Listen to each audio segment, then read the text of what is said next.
Thanks for chilling with CuZo Smif. As you can see, the nigga is bundled up. It's cold. Yeah, I had to explain to somebody. Yeah, nigga, Tampa, Florida. We be cold for about 2.5 months. You feel what I'm saying? And then it get hot as fuck around Christmas time. Like around like the end of December, January, that's when it start getting hot again, which is kind of crazy. Like it'll be cold from like November to like to early mid December or some shit like that. Nigga, it'd be cold down here for 6 weeks, okay? And we be struggling.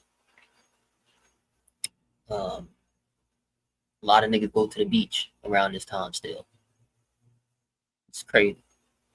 But then that's how you know these motherfuckers is not necessarily from here. You know what I'm saying? Uh, uh,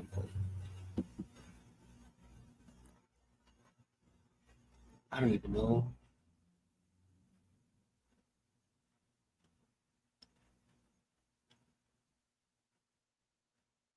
So okay, so everybody know about Joe Smith, right? And his wife, not Joe Smith. He, his wife started OnlyFans out of nowhere. Out of nowhere. Bitch, just be a housewife. You feel what I'm saying? But bitches was just like I don't know. I don't know. I can't keep myself home. I can't keep my panties in my pants. So it's just like I don't know, bro. Like OnlyFans. So the morals are out the window. Um, but damn, to do your husband like that is kind of, that's betrayal. Okay, you know what I'm saying? But unless y'all doing this thing together, you feel me? Then it makes sense. Y'all get bread together. But it just seemed like he doing this solo content.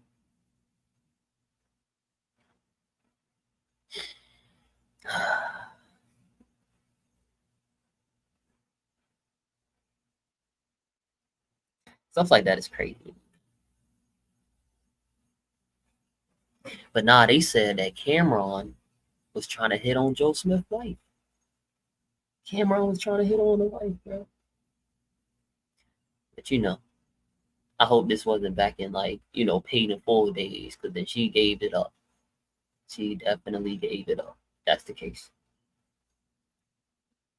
Paid in full days, you can tell Cameron shit.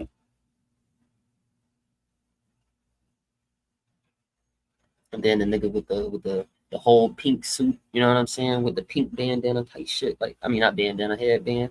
Like it was a whole thing, bro. Like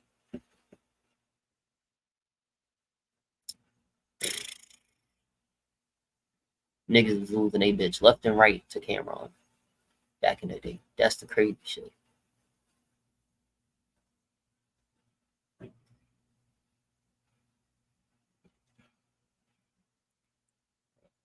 And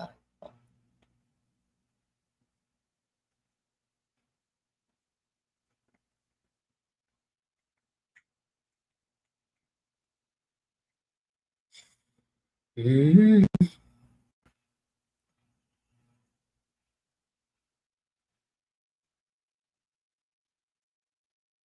I want to do this with my phone. Black Luigi, Sandy Cheeks, Black Squidward, That's funny. the third sister. That's funny. She don't get no name.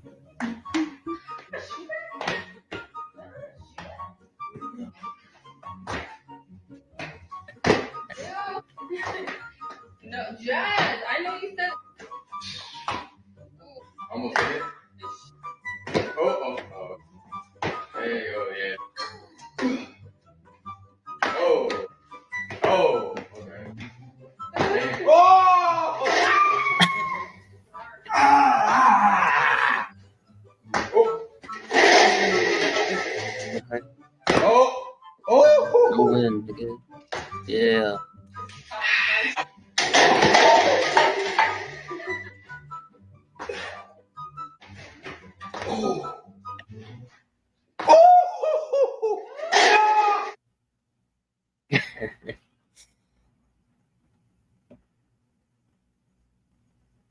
Who is Gabby Hanna? Hey, look at that. That boy, Kyle, 1, 2, 3, 4. Wow, okay. You just want to flood my algorithm. Goddamn.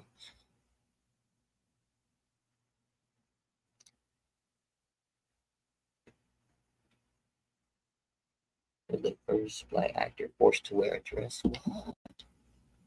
What? Hey, y'all might want to subscribe to Inside the Industry, bro. There's never been a better time for epic savings. Good. From a new set of tires Sorry. to brakes. Go ahead and subscribe to these folks. Inside the Industry. But we found out a lot of crazy ass shit. I'm telling you. This is too much. Yeah, well, come on. Don't touch me. Don't you touch me, Ralph. You don't know me that well. When it comes to groundbreaking comedians who have left an indelible mark on the entertainment industry, Flip Wilson stands tall among the greats. In the realm of comedy and showmanship, legends are not just born, they are sculpted through adversity, refined by challenges, and defined by their resilience. Such was the story of Clairo Flip Wilson, an artist whose journey from the gritty streets to the shimmering spotlights of Hollywood was nothing short of extraordinary. He was truly the first in many things, including wearing a dress. What are you going to do with a chain? Oh, throw it at the skaters. You devil, you. I'll see you later. To understand how it all began for Wilson, it's crucial to understand the socio-political landscape of his era. The mid-20th century was a time fraught with racial tensions, civil rights movements, and a desperate need for voices that could bridge divides. Comedy, with its unique blend of humor and social commentary, emerged as one such voice, and at its forefront was Flip Wilson, deftly weaving narratives that were not only humorous but also deeply reflective of society's undercurrents. Yet, for all his brilliance, Wilson wasn't just a product of his times, he was, in many ways, ahead of them. At a time when television was largely dominated by white faces, he carved out a space for himself, and by extension, for many other black artists. Through his characters and skits, he brought forward narratives that were both universally relatable and deeply personal to the black experience in America. Admittedly, as we peel back the layers of his career, we'll encounter a blend of acclaim and controversy. Yo, One such contention is the theory surrounding his portrayal of female characters, most notably, Geraldine. So was Flip Wilson the first black man forced to wear a dress on screen? Or was there a deeper, more complex story at play? As we traverse the chapters of Flip's life and career, expect to be taken on a roller coaster ride of emotions, from the highs of his professional successes to the personal lows and struggles he faced off stage. We'll journey through his early years, filled with trials and tribulations, moving on to his meteoric rise in the world of comedy, the intricacies of his characters, and the legacy he has left behind, especially for dress-wearing among black comedians. We will aim to unravel the man behind the laughter, the artist beyond the characters, and the legend that still resonates in the corridors of comedic history. This is the story of Flip Wilson. Interestingly, Flip Wilson's trajectory to stardom began in the least likely of places, amongst the cobblestone streets and bustling alleyways of Jersey City, New Jersey. Born as Clairo Wilson Jr. on December 8, 1933, his birth itself was amidst the whirlwinds of the Great Depression, a challenging period that would come to define much of his early life. The youngest among 10 siblings, the Wilson household was filled with the cacophonous laughter, tears, and shouts typical of a large family. Yet, the echoing laughter masked underlying struggles. His mother, finding it difficult to cope with the challenges of raising 10 children amidst economic hardship, abandoned the family. This event was pivotal in shaping the young Clairo's life. With the absence of their mother and a father overwhelmed by responsibilities, Flip and his siblings found themselves in and out of foster homes. The frequent moves and separations from his siblings were heart-wrenching. Yet, it was during these turbulent times that the seeds of humor were sown. Comedy became a coping mechanism, a way to navigate the complexity of his emotions and the hardships of his environment. It wasn't long before he found himself in trouble.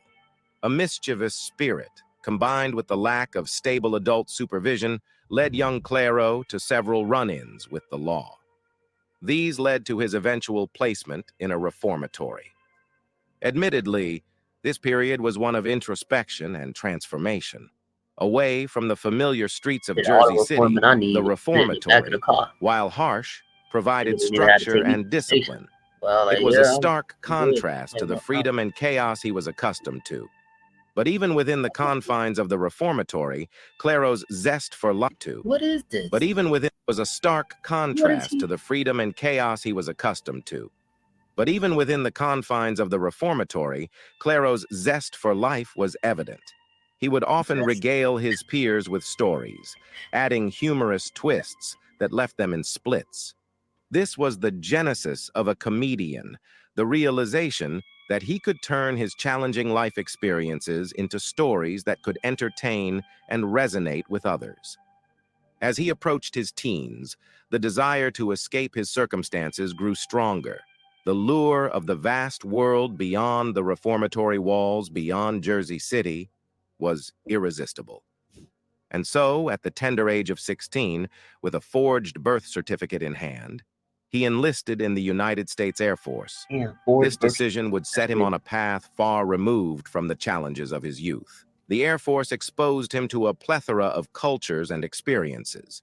His duties took him far and wide, from the domestic skies over the United States to the international terrains of Europe and Asia.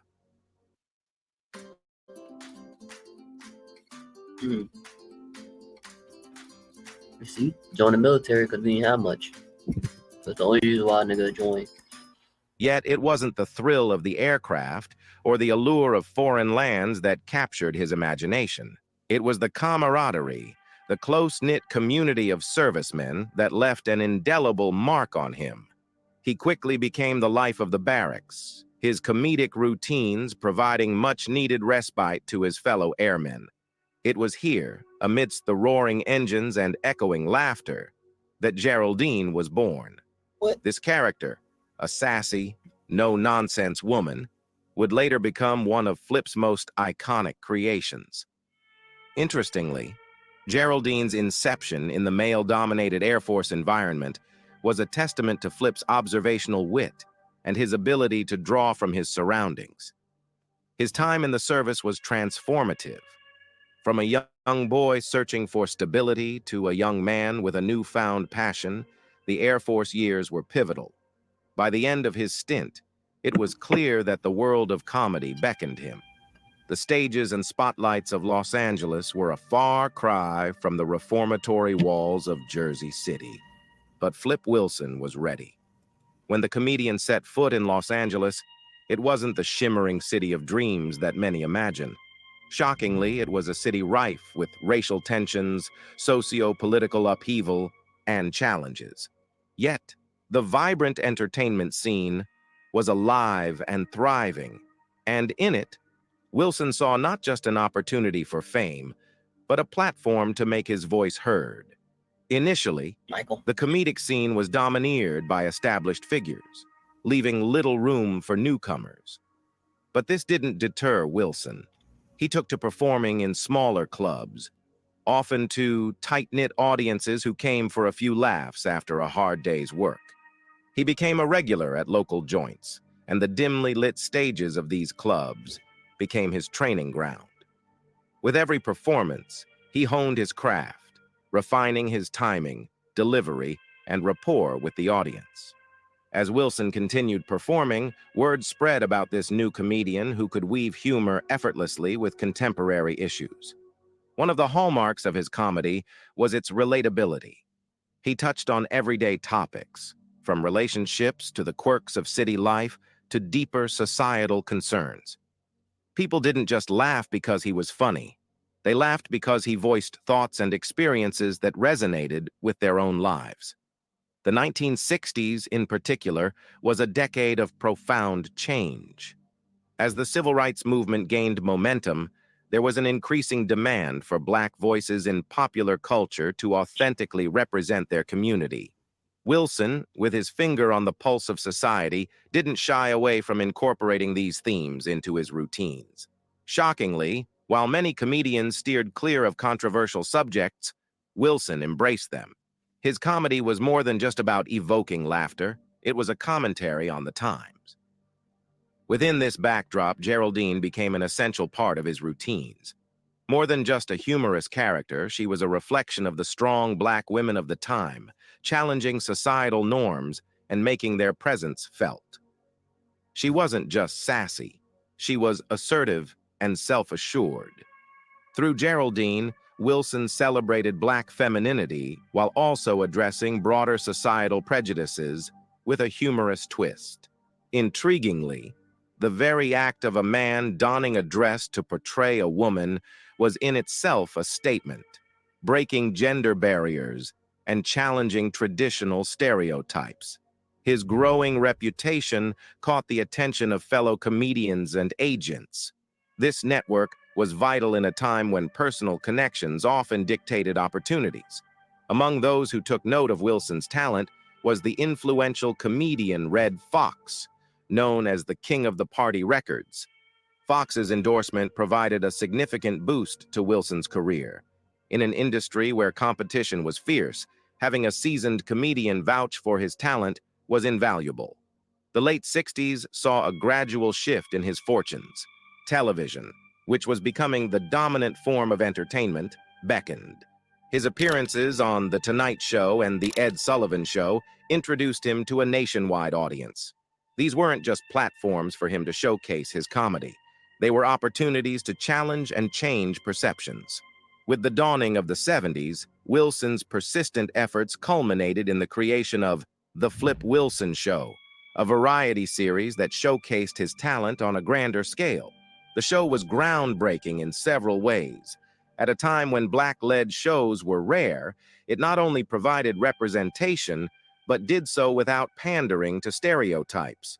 Moreover, it opened doors for other Black artists, providing a platform for them to showcase their talents to a broader audience. Through the highs and lows, successes and challenges, Man, nigga know one he thing Black remained about consistent: the whole video. Wilson's authentic voice. His journey from the clubs of Los Angeles to national television was marked not just by his talent, but by his tenacity, resilience, and unwavering commitment to staying true to his roots. The Flip Wilson Show, while a comedic variety show on the surface, was much more profound in its significance. In the heart of the 1970s, a period often labeled as the golden age of television, Wilson's show emerged not only Step into Wix Studio, where creative freedom That's cap. meets absolute efficiency. That's cap. Intelligent design scale by default, Everybody and even knows advanced this layouts from- adapt with it's from 95 only as a beacon of 2000, comedic excellence, shit like but that. also as a bold representation of Black America. While television had started to After evolve, 2010, with shows new started genres and forms of storytelling making their way into living rooms across. nigga, because any show before 90s, nigga, that shit was ass. That shit was ass, bro. Okay, like nigga, you got a handful of shows, just like what 7-8 shows from back in the day that was fire. But you know what I'm saying, between 95 and 2005, oh, that is prime television. That is prime television. You can talk about golden age. Golden age. What the fuck? Like nigga, it's probably the age of gold. Some old ass shit. You know what I'm saying? Like that shit for that era and that era only. That shit came and went. Okay, niggas is still watching 90s cartoons, early 2000s cartoons to this day. The fuck, shows, movies, all that shit from 1995 to 2005. Look it up. Talk about golden America, age. the representation of Black artists and stories remained limited. Against this backdrop, The Flip Wilson Show wasn't just another addition to the primetime slot. It was revolutionary. The show boasted a rich tapestry of sketches, monologues, and guest appearances. These segments, while designed to entertain, often had an underlying message. Wilson, with his acute sense of social awareness, ensured that the show was a mix of both lighthearted comedy and poignant moments that reflected the societal issues of the time. Moreover, the Flip Wilson Show provided a platform for many black artists who, despite their incredible talent, found it challenging to break into mainstream television. Notable personalities, including the likes of Richard Pryor, Lena Horner, and the Jackson Five, graced the show, adding their unique flair and amplifying its appeal. By providing a stage for these artists, Wilson was not only diversifying the entertainment on his show, but also making a statement about the richness and depth of black talent that mainstream media often overlooked. Admittedly, one of the standout features of the show was Wilson's characters.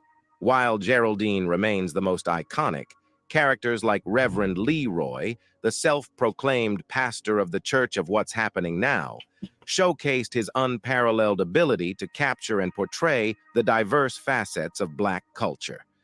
Through these characters, he addressed a myriad of topics, from religion and politics to societal norms and relationships. The characters were familiar, resonating with audiences as they saw reflections of their own lives, experiences, and communities. But it wasn't just the black community that the show appealed to.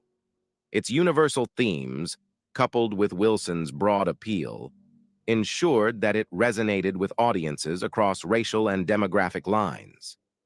This widespread appeal was evident in its soaring ratings, making it one of the top shows of its time.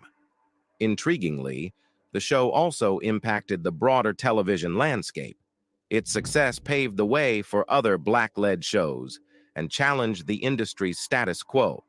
Producers and network executives could no longer ignore the demand for diverse content that truly represented the fabric of America. The legacy of The Flip Wilson Show can be seen in the subsequent rise of black-led sitcoms and variety shows that found their way to the screen in the years that followed.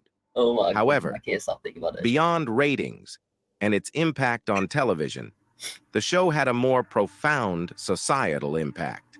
Through comedy, it highlighted the disparities, prejudices, and challenges faced by the black community. Yet it also celebrated the culture, resilience, and spirit of Black America. Additionally, the show played a role in shaping perceptions. For many viewers, it was their first genuine exposure to Black culture and experiences. By portraying characters and narratives that were authentic and multidimensional, the show dismantled stereotypes and challenged preconceived notions. But perhaps the most enduring legacy of The Flip Wilson Show was its message of unity. At its core, the show was about finding common ground, celebrating differences, and coming together through the universal language of laughter. In an era marked by divisions, it served as a reminder of the shared human. Hey everyone, Carissa Thompson here with some exciting news. This season, I'll be an official ambassador for TCL, the official television of the NFL. TCL Experience and the power of storytelling to bridge divides. But things were not always smooth for the rib cracker. The word controversy often sparks interest and intrigue. However, when coupled with a figure as prominent and influential as Flip Wilson, it carries an even heavier weight. To truly understand Flip Wilson beyond the spotlight and the stage, one must examine the controversies that dotted his illustrious career. Wilson, like any artist in the public eye, was not without his share of contentious moments. These weren't merely sensationalized tabloid stories, they were reflective of the challenges and conflicts of the time. The most significant controversy, perhaps, was the alleged perpetuation of stereotypes through his characters. While Geraldine is celebrated as an iconic character, critics argue she played into the hands of reinforcing gender and racial stereotypes. Geraldine was sassy, loud, and often seen engaging in antics that were not always viewed in a positive light. The character's famous line, "What you see is what you get," was meant to be a testament to authenticity. However, some critics viewed it as a perpetuation of the trope of Black women being straightforward to the point of bluntness. Admittedly, Geraldine wasn't just a comedic character. What's wrong with She that? became a cultural symbol. Some saw her as a caricature that fed into a certain narrative about Black women. The backlash was a reflection of the broader discourse of representation in media. Was it acceptable to portray characters that might reinforce certain stereotypes, even if they were rooted in comedy? Wilson's perspective on Geraldine was of love and admiration. He saw her as a strong, independent woman who spoke her mind and stood up for what she believed in. But it also raises an essential question. Where does one draw the line between comedy and caricature, especially when navigating the delicate landscape of race and gender? You know what stuck out to me just now? The fact that this motherfucker threw the cans back into the on the cart. That motherfucker must have placed them on there hard as hell. I don't like shit like that either. Like I remember I was working somewhere behind the counter. This motherfucker just slammed his card on the table. I slid that bitch right back to him. And me just be slamming your card. You know what I'm saying? You take the card out the wallet, you hand it to me. You know what I'm saying? Get the transaction on. Just bitch, we ain't playing spades or dominoes, man.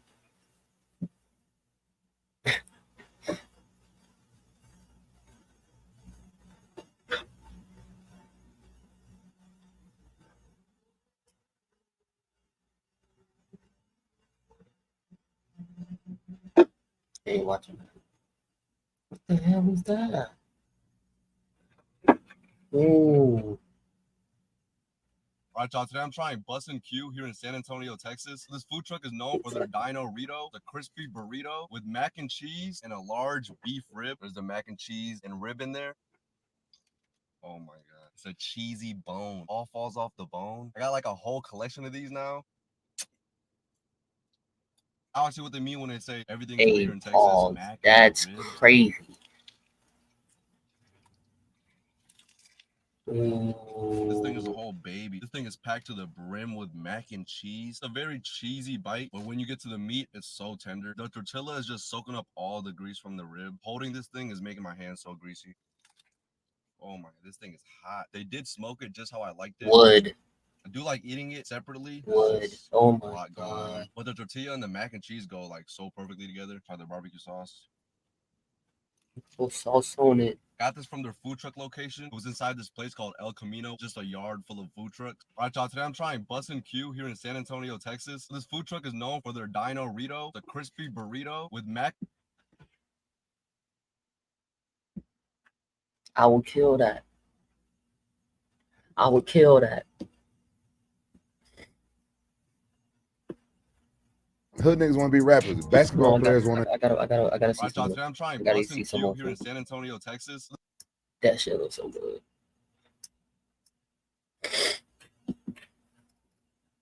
All right, y'all, today I'm trying popular Mexican food. Al pastor and bistec, which is pork and steak. Wasn't invited to the carne asada, so I brought the carne asada to me. If I start selling these out of my car, I'd basically be a food truck. I hope a hot Cheeto eating Latina doesn't smell all this food. While we wait for the meat to cook, I'm gonna start on the sides. We lather it up.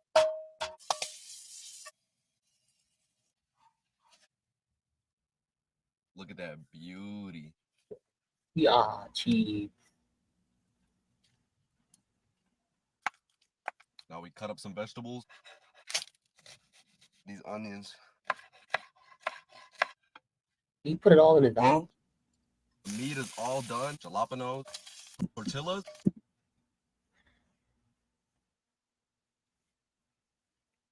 You can't even.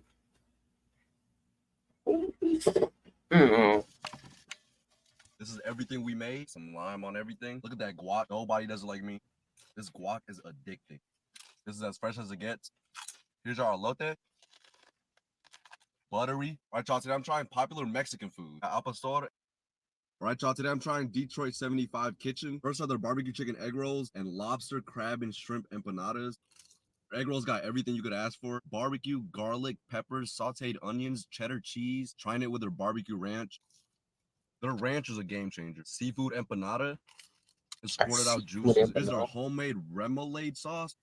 Tastes like it's wasabi in here. Next is their Detroit style cheesesteak. They pack these boys to the brim. Mr. Keith Lee rated this place. Honestly, they did not disappoint. Lee Keith was not playing about this place. I like how it's not getting soggy, but it's still a little wet. Matches perfectly with the toasty crunch. Got 2 locations, but I went to their Southwest food truck. All the food came out to like 75 bucks. Next to their shrimp po' boy with garlic cilantro fries. I like how the shrimp has a little bit breading to them, but this thing's getting pretty wet. You see the cilantro on the fries. Trying it with the roasted jalapeno ketchup. This combo was well executed. This ketchup is too good. Look at their hickory smoked wings. Listen to the crunch. All right, y'all. Today I'm trying Detroit 75 Kitchen. Yeah, we can't even see you try the chicken. Trying Polish food for the first time. Starting off with the Glizzy Gladiator Special. Why do you need a glizzy this long? Got the U-turn glizzy right here. This is their kielbasa. Very hard and tough skin. Trying Ethiopian food for the first time. Starting off with the sambusas. The potatoes gushing out. Strong garlic, veggie type of taste. I got their injera bread. Almost has the same texture as pancakes or crepes. Very spongy texture. Smells really plain. It looks like it will have a sweet type of flavor. Honestly, looks like it would taste like chocolate.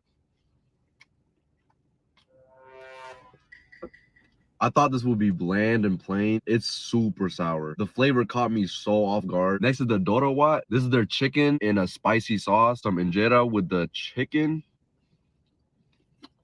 The injera is way better with the chicken. It soaks up all the juices. Here goes the boiled egg. Injera with the chicken and the egg. Banger. This chicken has some strong garlic, some strong ginger. That's all of the flavor I'm tasting. Very tomatoey, not really that spicy. Trying Ethiopian food for the first time. Starting off with the sambusas. The potatoes. All right, y'all, today we're trying Korean barbecue. I didn't feel like going to the restaurant, so I brought the restaurant to me. I got pork belly, pork bulgogi, beef bulgogi, and boneless beef rib. Everything is marinated already. I don't think I've ever had pork bulgogi before. Bro, I feel like I'm hotboxing in here right now. It's getting hot in here. While we wait on those to cook, I got some kimchi. You just can't go wrong with some Korean barbecue. Look at that beef bulgogi. You can't have Korean barbecue without some rice. Hey, yo, who made this? Look at that beef. I know y'all see that. Look at the boneless short ribs. Got some fat on it. This is meaty. This is as fresh as it gets. Got some rice with the pork belly. Everything has a honey, nutty type of flavor. Here's the pork bulgogi. All the meat is so tender. Everything's so easy to chew into. Whoever cooked this cooked everything to perfection. All right, y'all. Today we're trying Korean barbecue. I didn't feel like. I've been to a few places where you cook it yourself. How to make it. Yeah, how to make it. I'm not saying I don't know how to do it, but preference is if I went to a Korean barbecue spot to have my barbecue made by a Korean nigga. That's not wrong to say, bro. I'm just saying, like, if I'm gonna go somewhere, I want the people to make the food, nigga. That's all I'm saying. Yeah, I blame myself. I mean, I did a terrible job at a Korean spot. I made that shit terribly. It wasn't the worst, but I feel like they'll make it better. So Krispy Kreme came out with a couple new items, so y'all know I had to try it. This is their Halloween edition. They got some of the Scooby-Doo characters on the donuts. Look at the detail on those. These are amazing. You got Scooby-Doo right there. Let's see if we can eat Scooby. You can eat these parts. It's got lime green icing on the outside, and they got orange cake batter in the middle. Next, we got the Dooney Van. This one got all the villains on it, and they got EDP 445. This one's got Oreo filling. This was pretty basic. Also got their classic donuts. Can't go wrong with Krispy Kreme. Bro, it doesn't get any better. I ain't gonna lie, bro. I love my sugar, my desserts and shit, but I can't sit there and just eat donuts like that, bro. Get sick. Trying birria ramen for the first time. They combined popular Asian cuisine with authentic Mexican food. It's basically just ramen in their consume dip. No, nigga, is basically LA. LA in a cup. Wow. Yeah. It's like a spicy beef ramen. Yes. Look at that. This is what I've been missing in my life.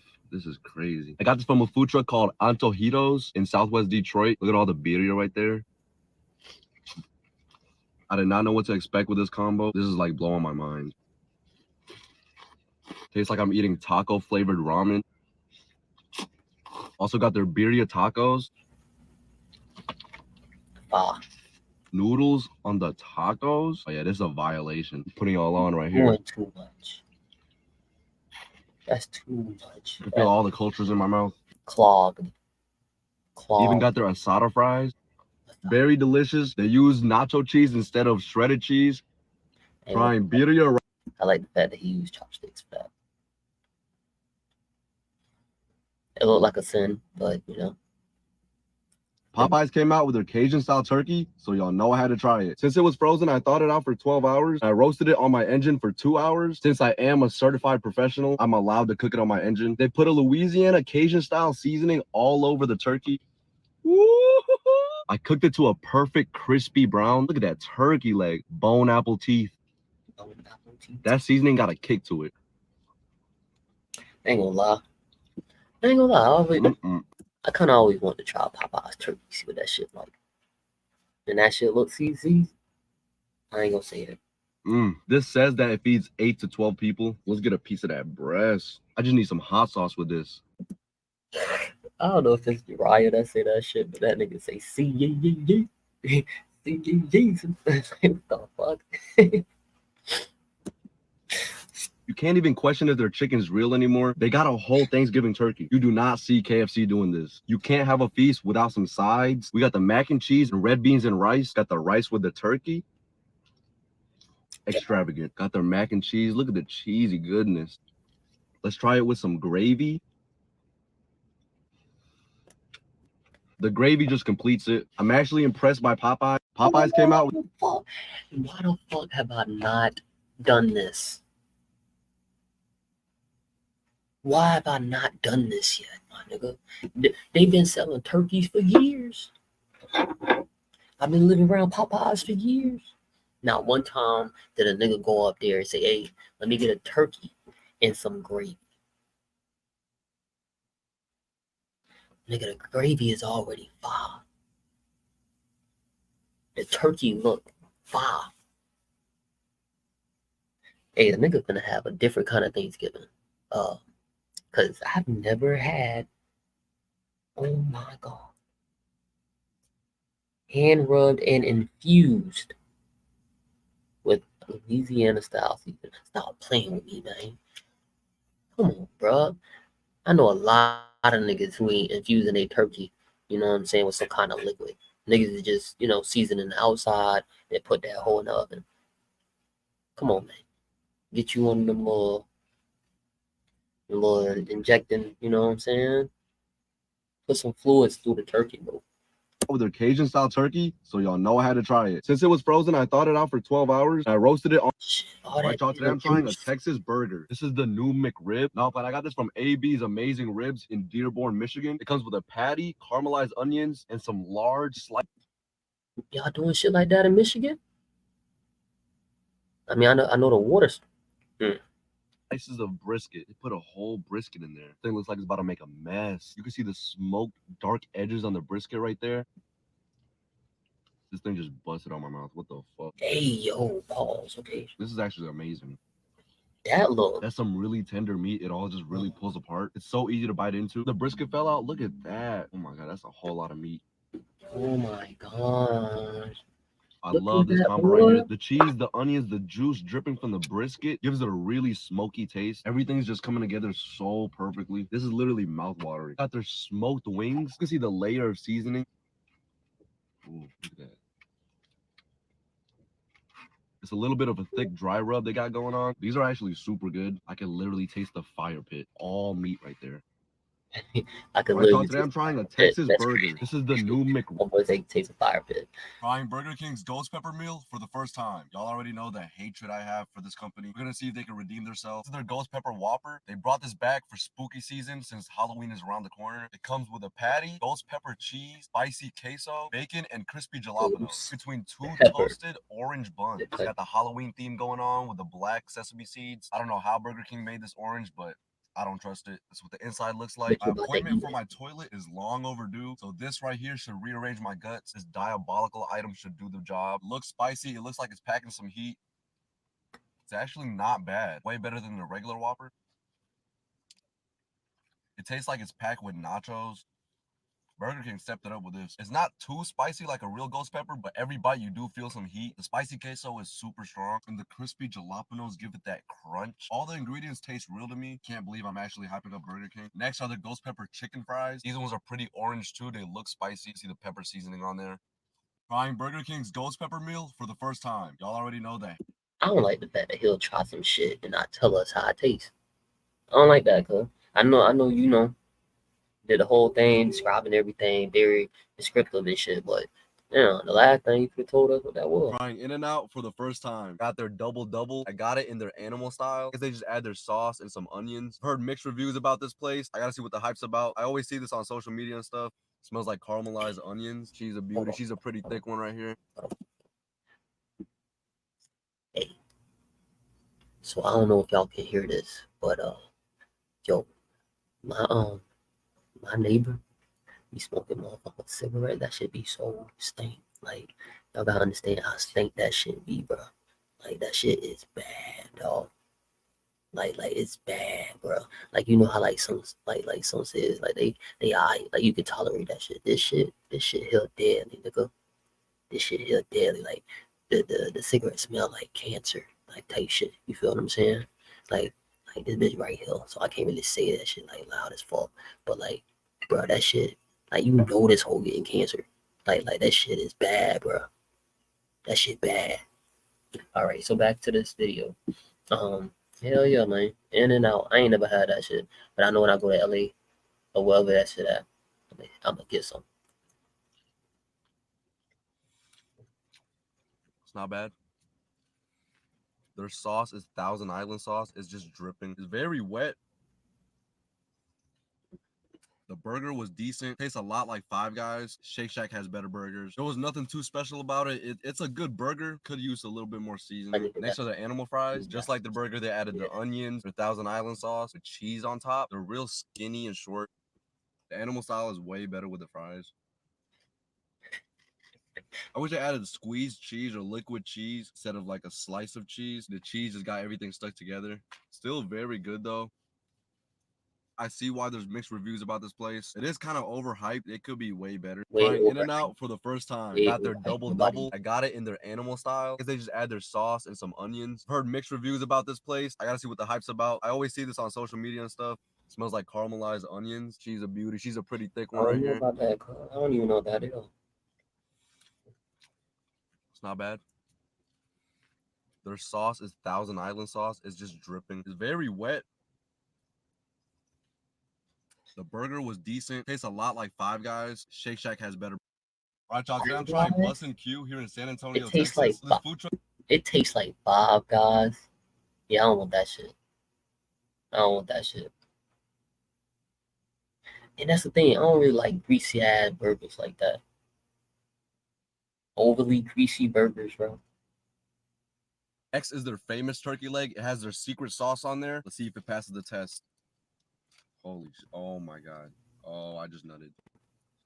I'm as bricked up as these bones right now. These could be used as weapons. So tender, you could just pick it with your hands. Look at the skin on that. The meat is amazing, but they even cook the skin so perfectly. It just completes the whole thing. I know y'all want some. I've had a lot of meat in my life, but this gotta be the most precious, delectable piece of meat I've ever tasted. He got a lot of them moments, Look man. at that right there. I ain't How gonna can you lie. complain? It's automatically a 10 out of 10. Hey, never mind. They get a 9.9 out of 10. They could do a better job on the rice. It could be a little more moist. Overall, one of the best food trucks I've ever been to. If you don't want to All right, y'all. Today I'm trying Texas front yard barbecue here in San Antonio, Texas. There's a turkey leg under all this. It's covered with macaroni noodles, buffalo sauce, Alfredo sauce, and shrimp. Oh. Straight off the bone. We're known for having the best turkey legs. I got this from the food truck location on Marbach. Here's some of the turkey. So tender, so fresh. I got everything on there. The mac, the shrimp, the sauces, the turkey. My God. I never thought turkey and shrimp would go so well together. My Just God. get a little bit of everything. Throw some turkey on there. Literally everything blends so well together. Every bite is just a wave of flavor. Let's grab some of that turkey with the shrimp.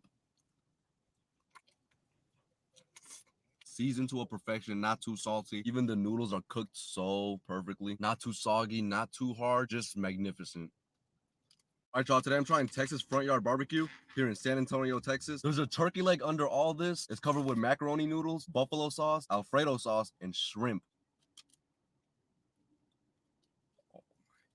Straight off the bone. We're known for having the best turkey legs. I got this from the food truck location on Marbach. Here's some of the turkey. So tender, so fresh. I got everything on there. The mac, the shrimp, the sauces, the turkey. I'm talking about even seeing it again. X is their famous Come on, turkey leg. don't be like that. All right, y'all. Today I'm trying Texas front yard barbecue. First time trying Terry Black's barbecue here in Dallas, Texas. I got their humongous beef rib. Look at all the seeds. So that shit true. Everything really is bigger in Texas. Cause they ain't give you shit like that down here in Florida. I'm telling you that right now. Niggas, like, yeah, for all the barbecue niggas down here, y'all niggas need to stop skipping on shit. Look at that big ass bone. Look at that shit, man. Seasoning on that. The restaurant was really cool. Had a lot of huge grills. It was like a really cool like barbecue place. Right when you walk in, you smell all the barbecue. It all just comes right off. Gotta keep this as a souvenir. God. This is the piece of rib we have. It's so tender, so juicy. You can literally see the juices squirting out of there. Perfect rib right here. It's so hard to hold. It's all breaking apart. Oh, look at that. See that? Oh my God.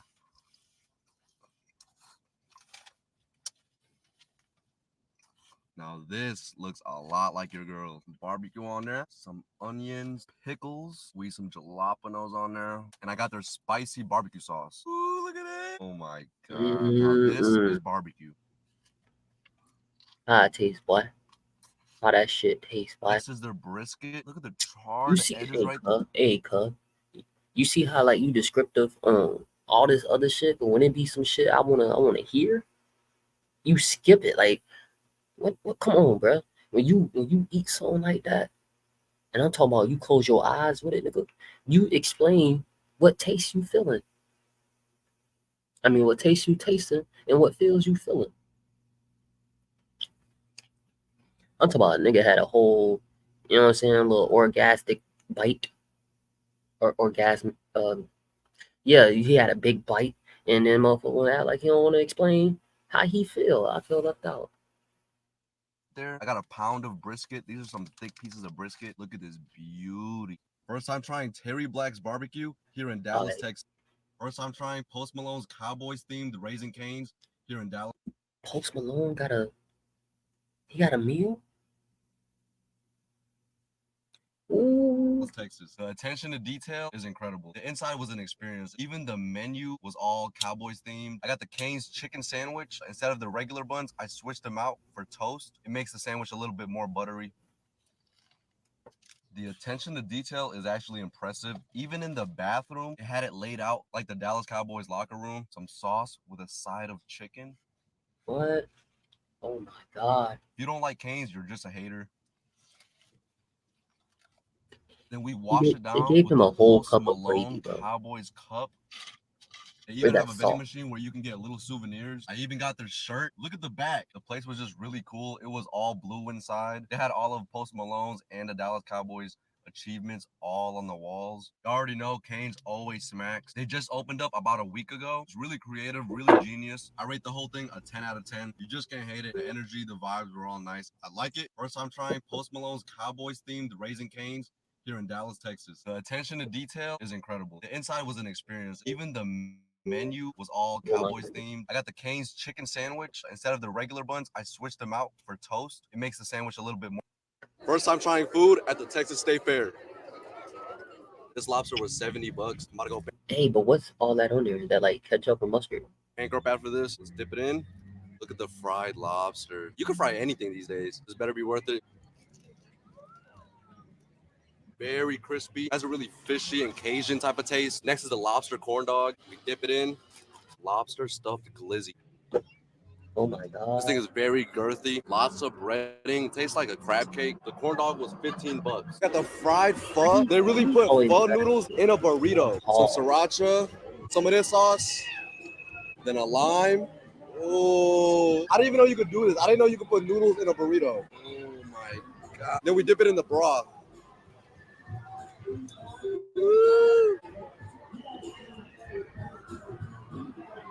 That's crazy. This is actually good. I thought it would be soggy. It's actually not soggy. It's like the perfect texture. The outside has a perfect crunch. It mixes really good with the noodles. First time trying food at the Texas State Fair. This lobster was $7. All right, no. Okay, I'm trying to starve and be hungry. That's a lot of good looking food right now, man. My boy Terrell got Michelle on his hole. What she finna sing though? Wonder what she's gonna sing. Build brand love with Shopify, the commerce platform designed for entrepreneurs. Send up to 10. What? Yeah, okay, fine. Okay, now you're a girl. Now I will not make it through this episode. Yes, you will. I will not make it through this Holy Ghost episode. Yes, you will. Okay, I gotta figure out some R&B songs too, because it's all gonna be I don't care. church. You can sing sting, rock, pop, rock, bluegrass, whatever. I don't care. Because Michelle Williams is singing in my face. Yeah. Can we clap for Michelle Williams, please? Let's go, good people. Now, Michelle, you got to know the rules of the game. Now you have 11 seconds. Goated. She's the goat. That's a weird number. 11. Well, it used to be 10, but then the pandemic came. Okay. And I felt bad. Okay. So I wanted to give my part An extra second. My minds get right. Thank you. You're welcome. I should have had these questions in these words in advance. Now, and I'm glad you said that because now y'all know that we don't. I'm okay. This is real. This is real. YouTube is real. Drink gonna fall on the table. My tea. The word is storm.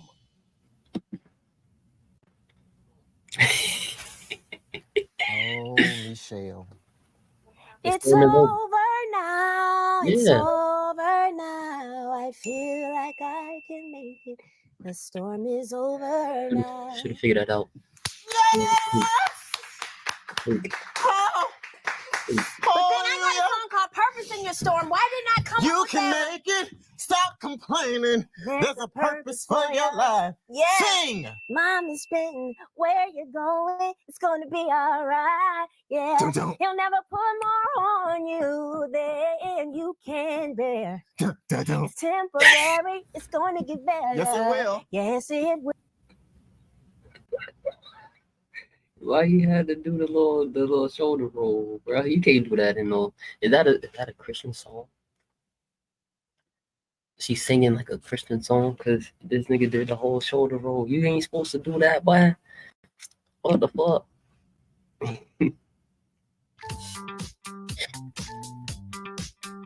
That man Terrell is hilarious, bro. Automatically no. You ain't gonna never get another cheese and cocoa. Them niggas is so busy. Going on here? Hi, my name is Tori. I'm from Harlem, New York, and today I made Chinese takeout style chicken wings. Hi, my name is Jenny Slays. I'm from the Booty Down Bronx, New York. Today I made some hot honey barbecue wings. One thing, boy, y'all niggas out there, y'all will know how to insult somebody's shit. Okay, so y'all shit better not be nasty. How y'all doing, man? I go by the name of Antoine, and I'm from Yonkers, New York. And today I made teriyaki chicken wings. New York wings are really flavorful. They're easily accessible and they're cheap. I just feel like we cook it with love. When I ordered chicken wings, mostly out here in LA, there's not enough seasoning. They only use salt and pepper. The seasoning only in the sauces. Anywhere I go outside of where I'm from, it just doesn't have that ting to it. If you get some nice Chinese wings from New York, you're doing something. With like a side of French fries or shrimp fried rice, specifically Chinese style takeout wings are just my favorite. I'm really expecting the spice and flavor from the New York wings. I'm expecting all the wings to be seasoned really well. I feel like New Yorkers know how to season. I'm really expecting to Like y'all the niggas, y'all the only niggas with spices in America. See, y'all New York niggas, y'all be like, oh, the fucking, yo, you gotta knock on the bread. Y'all the only niggas that tell a nigga, hey, you knocked on the bread. No, bitch, nobody home. Y'all niggas be killing me with certain shit, bro. Oh, nobody spices like we do, bitch. Have you been to the South? Come to the South and see how the fuck we make some chicken, nigga. Yeah, come see how we make some chicken, bro. I feel back at home when I tried everybody's chicken.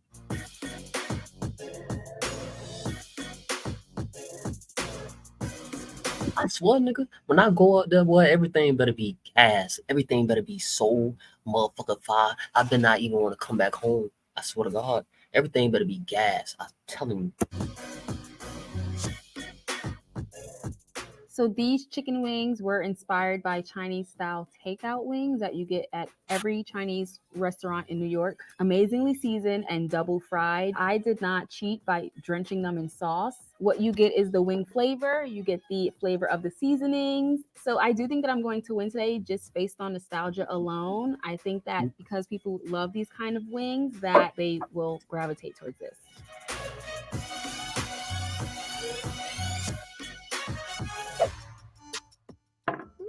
Okay. Woo-wee. It looks interesting. It smells good. Okay, let's get it. Let's see.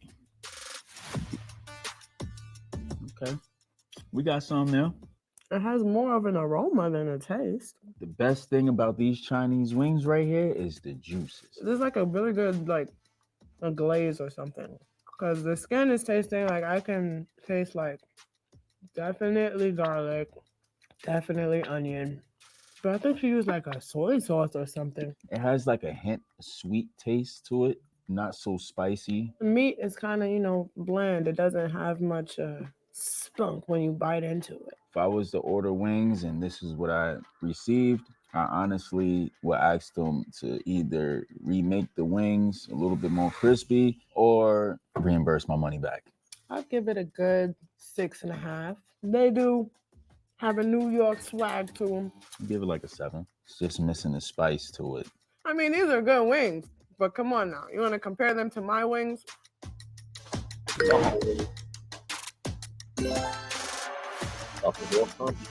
My wings have a certain taste to it, a certain spice to it. So I just cook my sauce up till it's like brown, dark, a little thick.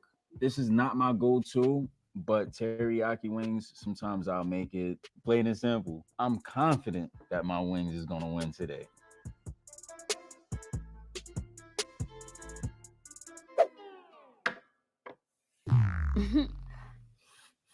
Definitely smelling teriyaki wings. This garlic should have been grated a little bit more.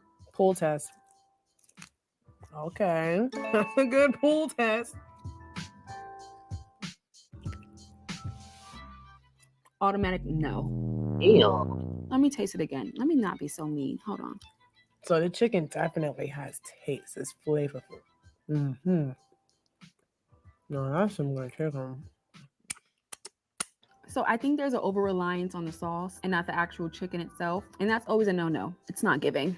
It's very sweet. Definitely the sesame seeds are getting like stuck in my teeth. I like the texture. It's like soft.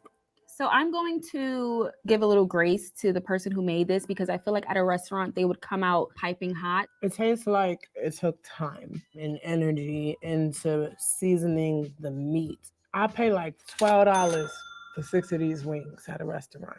I'll give these wings right here a strong 8.5. I'll say a 5 just to be nice. After tasting this wing, I am not worried at all about the competition. Oh. Oh, So he the tied it. ingredients for the sauce is first I put barbecue sauce. It's more barbecue sauce than anything else, to be honest, with cayenne peppers, hot wing sauce, honey, a special mixture of peppers I have. I then saute the chicken in the sauce, and whatever sauce is left over, I just drizzle over at the end. I think they'll be able to taste each flavor and know exactly what I was going for. Hands down, my wings are gonna beat the competition. They're the best here. Total by Verizon is wireless that goes all in See how with our that shit no went straight to contract you? unlimited plan for just $25 a line. Plus Disney Plus. Now for a limited time, get a free Samsung Galaxy A13 Why 5G y'all mini Switch forcing me to only at watch it? Total by Verizon. I don't want to watch that, bro. No. Okay. Again, an over-reliance on sauce. Wings should be fried first and then smothered in sauce. Or really nicely grilled and then smothered in sauce. It's given parboiled and then sauced. Ooh, it smells good. This one smells way better than the last one. Ooh. Let's see. Got a little spice there. I'm sorry. Ooh, it's a little twang. Ooh, okay. It's a good wing. Spicy a little bit. It's like a spicy aftertaste to it. I think it could have been a little bit more spicy. The heat comes after you eat it, so you're left with like a lingering heat. But overall, I think I like this. This is a really nice sauce. I think there may be like honey or some sugar in here. I'm not sure. The chicken tastes fresh. Could have been a little bit more juicy. But overall, the sauce makes the chicken. I would say the worst part about these wings is that they are a little bit like slippery. If they were fried and then sauced, I think they'd be a little bit better. On a scale of 1 to 10, I would rate these wings a 6. I'll give it an 8. For 6 of these in a restaurant, I'll pay about $20. If someone is looking for a good drunk food, these are good. But if you're looking for really high class, high quality wings, you'd still go with my wings.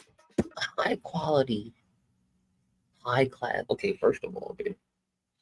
High class ain't necessarily high quality. High class be nasty.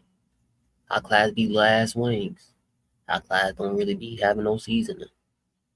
High class fuck around and tell you, oh, your wing's $200. Fucking high class. Nigga, the best wings come from the hood, man. I'm telling you. Even the little Bonchon shit got hood ass motherfuckers making it probably. You feel me? Not no typical uppity ass Korean. Probably like some chill ass, you know what I'm saying? Don't really try to be in, get into no trouble because he gangster. You feel what I'm saying? Relaxing.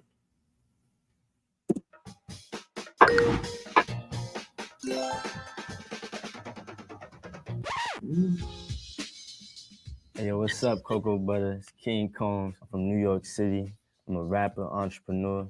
I'm here to try some wings. Well, if you know me, you know that fried chicken is my favorite food of all time, especially wings. Like, I like the drums and the flats, especially the flats, but I can't even go a week without having wings. Best wings I've ever had have to be my mom's fried chicken wings.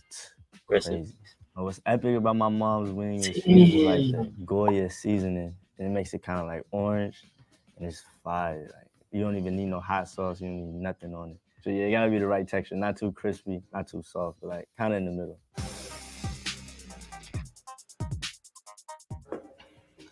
These already kind of look like they fried a little off. But we got a crispy texture to it. Yeah, I don't like that part right there. That weird ass platform. I'm trying to figure out what's going on here. It seemed like it was like cooked in the wrong oven or something like that. Like, why is it crispy? Is it fried or is it? But I like fried chicken so much that I can keep eating it though. It does kind of remind me of the East Coast Chinese style wings, like the takeout wings that you get with fried rice on the side. We need some fried rice to go with it. That's what we need. 6.5. If I was to order these on some takeout or something like that, then it'll be all right. Let's see. I do feel a little cold though. Okay, this looks like something I had before. Dip it in the sauce. Well, these kind of fire right here. Fresh out the oven would be kind of crazy. The sauce is good. This smells like classic teriyaki. It like has the right amount of sweetness to it. Oh yeah, this is good. If I lick my fingers, that means good. I give them a cool 8. Could be a little crunchier. Okay. It's alright. Smells a little sweet. It's saucy.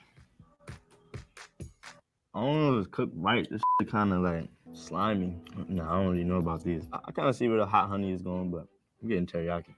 I would like it like crunchier. Yeah, Give that shit these look. a 5. Damn, I feel Don't like I'm nobody just really dissing the like chef wet though. Is the chef wings. gonna hit this?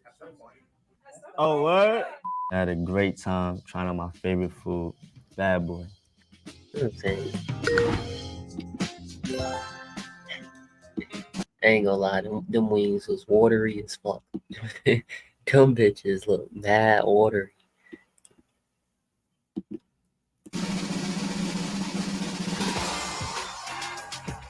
Thank you. And this is what I'm talking about. This is what New York wings is supposed to taste like. Appreciate, everybody who tastes the wings and love them. Give a shout out to my mother, and my aunties for allowing me to cook in their kitchen and mess their kitchen up several times till I learned how to cook. So I didn't win, and you know what? real. That's okay. Everyone doesn't win the championship, but I still Real. played a really good game, and at least I get to go home and eat more chicken wings. Even though I didn't win, I know my chicken is a good runner-up, and I'm still bringing it to the barbecue. Yeah. Because that's what you should have put on them whole. Might as well, dude. Them did not look like, you know what I'm saying? That you would like put them up against fried chicken or wings, which are fried, nigga.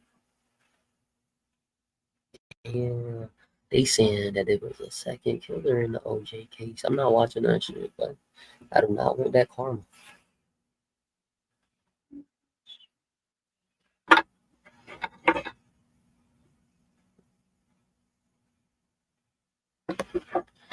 Mm-mm.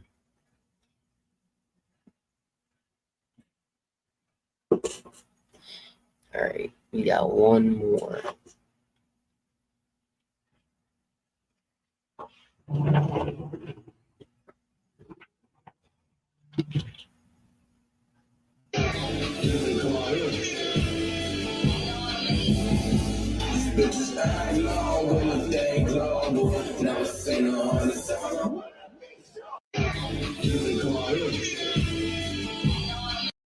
So they was trying to charge with armed robbery, right? Because we ran in the store, we had a sledgehammer and shit trying to get the jury. They say we armed because of the sledgehammer, right? So I get in the law book, first thing I see, I go to that type of shit. And they say you can only consider something a weapon if they use it to threaten somebody and demand something. You know what I'm saying? Now, I ain't never told nobody I was gonna hit them with the hammer. I ain't raised it to nobody or nothing. So they can't say that that's a weapon. And I told my lawyer that, and my lawyer looked surprised, like, no, you right. I'm like, what the fuck? I'm like, what the fuck you mean I'm right? You knew this before me. Yeah. You feel me? Boom. I went there, I told the court, I'm like, they like, all right, why you smash the glass if you wasn't trying to rob the place? Like, they sold my people's a fake watch. You feel me? And I went in there and I just wanted to tear some shit up. This is destruction of property at best. We ain't get out the store with nothing. We wasn't trying to take nothing. They sold my people's a fake watch. We was mad, so we came up there to break some shit in the store. That's it.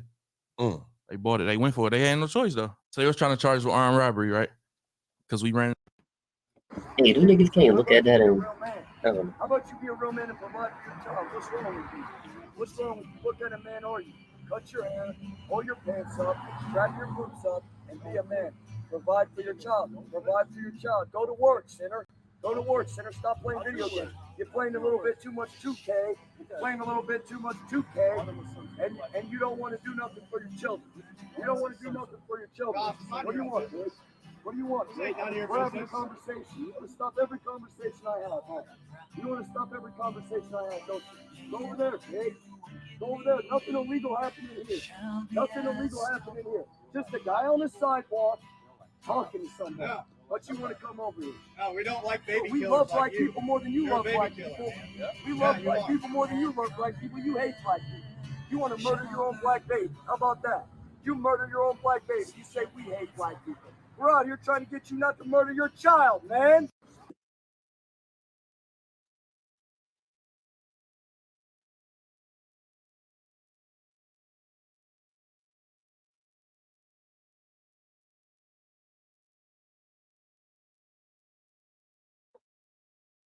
Damn, boy. Boy, hey.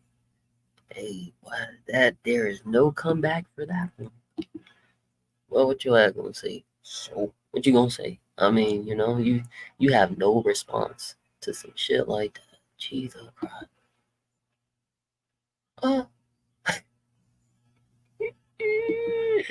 That bitch say, "Boy, you about to kill your black baby," but you say we hate black people. Ain't that that's fucking boy. Oh boy. Mila, come here. Come here. She's still a puppy. This is why she's on the day. Look, she's getting bigger. Jumping up and down. All right, Mila, pause. Pause. Down. Down. Down, Mila. Down. Wow.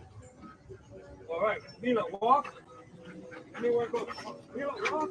Go, Mila. Walk. Remember I walk. Mila, Mila, walk. Baby, run up to me really fast. Run up to me. Hell no.